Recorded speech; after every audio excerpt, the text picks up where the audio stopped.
Fala pessoal, mais um vídeo aqui do Instituto Corpo e Movimento e nesse vídeo vamos falar sobre músculo. Quando a gente fala a palavra músculo, vem muita coisa na cabeça, que é pensar no treinamento, é pensar em massa musculoesquelética, composição corporal. Então nesse vídeo a gente vai trazer algumas dicas e pensar na questão do músculo e também abordar a questão treinamento, sobre divisões. Resumindo, vai ter muita dica legal aqui para vocês nesse vídeo sobre músculo e aparelho locomotor. Mas antes, não se esqueça de se inscrever no nosso canal e ativar o sininho para você receber todas as notificações sobre todos os conteúdos postados aqui no canal do Instituto Corpo e Movimento.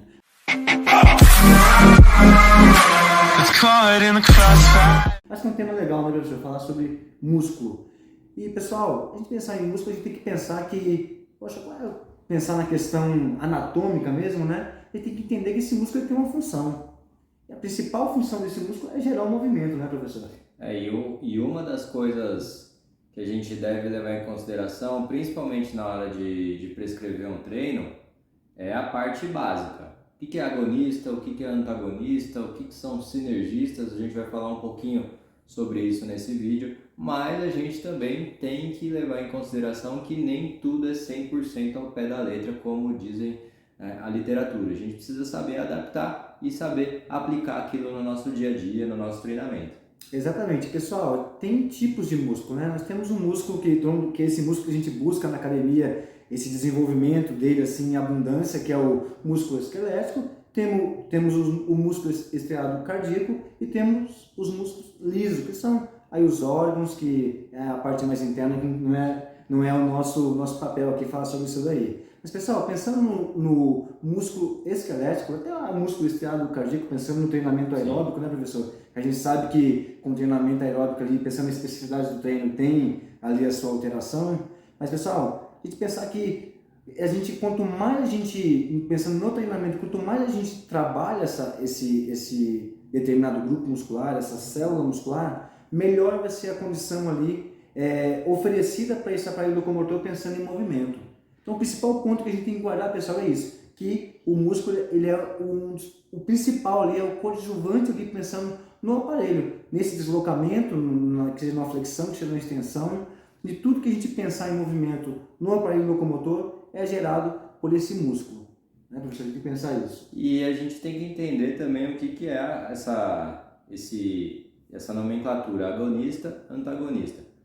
Resumindo de forma bem básica, o agonista é o que está produzindo contração e o antagonista é o que está sendo alongado. Então, sempre a gente tem um músculo produzindo movimento, gerando a contração, gerando energia para fazer aquele movimento, e a gente tem um músculo oposto a ele. Por exemplo, numa flexão de cotovelo, a gente tem o bíceps gerando a contração e tem o tríceps sendo alongado, sendo estirado. E o que ele precisa fazer nesse caso? O que o tríceps precisa fazer para aumentar a força de bíceps? Basicamente, uma pessoa iniciante que não treina, quando ela vai fazer uma flexão de cotovelo, ela não tem esse alongamento do tríceps eficiente e esse tríceps também pode gerar contração. O que acontece? Atrapalha a produção de força do músculo principal, do músculo alvo, ou seja, nesse caso, o bíceps. E o que acontece conforme a pessoa vai ganhando força? O sistema nervoso aprende a gerar essa contração eficiente do músculo agonista e o relaxamento eficiente do músculo antagonista. Agora, nem tudo são flores assim, nem tudo é tão simples como esse movimento de flexão de cotovelo. Então a gente pode levar em consideração também que muita gente pensa, um agachamento, qual que é o movimento antagonista? Será que seria um stiff? Não, porque aí a gente tem vários músculos atuando em conjunto e que atuam também nos dois movimentos, tanto no agachamento quanto no stiff. Poderíamos, de forma mais simplista, falar que a extensora, o seu antagonista seria a cadeira flexora. Pode ser uma forma mais resumida. Em movimentos monoarticulares fica mais fácil identificar qual que é o movimento, qual que é o músculo agonista e qual que é o antagonista. E também tem que pensar que, dependendo do exercício, vai mudar esse papel. Então nem sempre ele vai ser o agonista, ele vai ser o antagonista, depende do exercício que esse indivíduo está realizando. E pessoal, além dos papéis aqui, a gente pensar em toda essa questão que eu mencionei no começo, a questão do principal ponto, que é esse músculo ser responsável, né? Claro que ele tem tendões e outras estruturas responsáveis pelo movimento, a gente tem que pensar também nas propriedades desse músculo, né? Você tem aí, por que é propriedade? Você pensar que esse músculo tem a questão elástica, que é a elasticidade, tem a questão da irritabilidade e tem a questão da contratibilidade.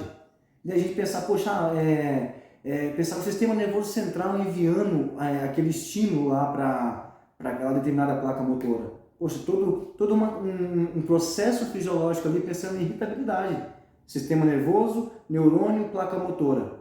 Então esse músculo ele tem a capacidade de receber esse estímulo neural e automaticamente ele responder, que seja com uma contração ou que seja com um relaxamento. Então a gente vê a importância aí também do treinamento, né, professor?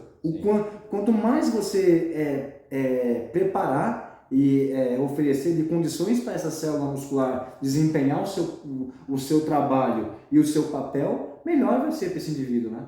Além do fato que o ganho de força ele não vem somente pelo aumento do tamanho da fibra muscular, ele também vem pelo aumento do disparo, de potencial de ação para aquela região, para aquela musculatura. E o nosso sistema ele funciona de forma bem organizada.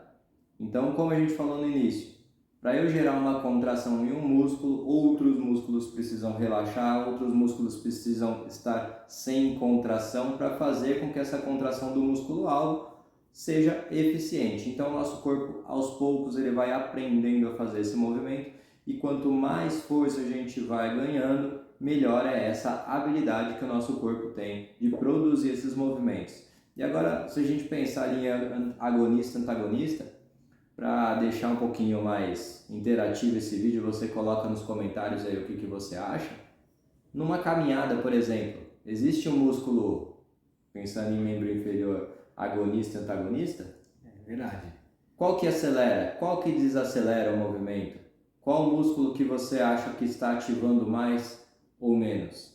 Será que realmente existe um músculo que está só desligado e outro que está ativo? Ou isso é uma sequência de que vai acontecendo ao longo do movimento em si, da caminhada?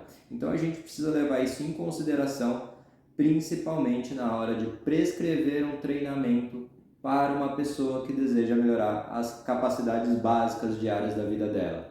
Eu preciso isolar músculos pensando em função ali nessa habilidade, nessa tarefa básica que seria o caminhar. Eu preciso isolar músculos para que essa pessoa melhore a habilidade de caminhar? Ou eu preciso melhorar aquela capacidade dele de caminhar em si? Preciso trabalhar de forma multiarticular? É uma questão que fica, que vocês podem colocar nos comentários aí a opinião de vocês, o que vocês têm de estudo, o que vem na cabeça de vocês, e a gente vai aos poucos criando mais vídeos em cima do que vocês Eu acho mandarem. que para poder finalizar esse vídeo aqui também, em cima dessa questão da corrida, pensar, para deixar essa interrogação na cabeça, né, de todos que vão assistir esse vídeo, é pensar no próprio levantamento de peso olímpico, né? Se a gente falou aqui sobre agonista e antagonista e pensar nessa divisão de treino, é claro que tem muitos que vão assistir esse vídeo que gosta do fisiculturismo, quer desenvolver uma determinada célula muscular assim, de forma bem exagerada, gerando uma série de alterações aí no aparelho locomotor, que a gente sabe que tem essas alterações, né? Mas não vem o caso, que o vídeo não é para isso, mas um levantamento de peso olímpico, a gente pensar nessa integração de todo o aparelho locomotor e essa ativação mútua aí, né? Simultânea de uma grande gama de músculos. Pensar em um único movimento ali, você trabalhar o corpo todo, que é o que a gente sempre fala aqui, pensando no levantamento de peso olímpico. Aí pensar, poxa, qual que é agonista? Pensando na complexidade do movimento, saindo da caminhada e pensando, levando para o LPO, o levantamento de peso olímpico, qual que é e qual que não é agonista, qual que está sendo mais ativado, menos ativado. Então, acho que é um ponto muito importante, pessoal, a gente tem que trazer aqui com esse vídeo, mostrar a questão das divisões de treinos que a gente vê nas academias e muitas fichas de treinos que a gente já avistou no decorrer de toda a trajetória na atuação como profissional, que, poxa, porque a gente tem que se questionar do porquê a gente isolar um determinado músculo pensando na rotina da vida diária das pessoas. É uma questão que a gente sempre deve levar em consideração. Qual que é o conceito disso? A gente tem que entender o conceito. Obviamente, a gente precisa entender esse conceito. Mas esse conceito ele pode ser levado a ferro e fogo ali na minha prática do treinamento? Será que eu preciso levar exatamente aquele conceito para toda a minha didática ali no dia a dia? Claro que é importante você saber, mas na prática, tudo aquilo que você vai aplicar nem sempre é 100% de acordo com o conceito definido no livro. A gente vai precisar ir um pouco além, pensar um pouco mais, ler mais coisas, ler mais. Por exemplo, se você for ler coisas relacionadas a treinamento funcional, a gente vai ver muito isso. A gente vai ver muito essa questão de integrar os exercícios, usar exercícios integrados, principalmente pensando na transferência para outras tarefas, seja atividades diárias, seja ela atividades esportivas.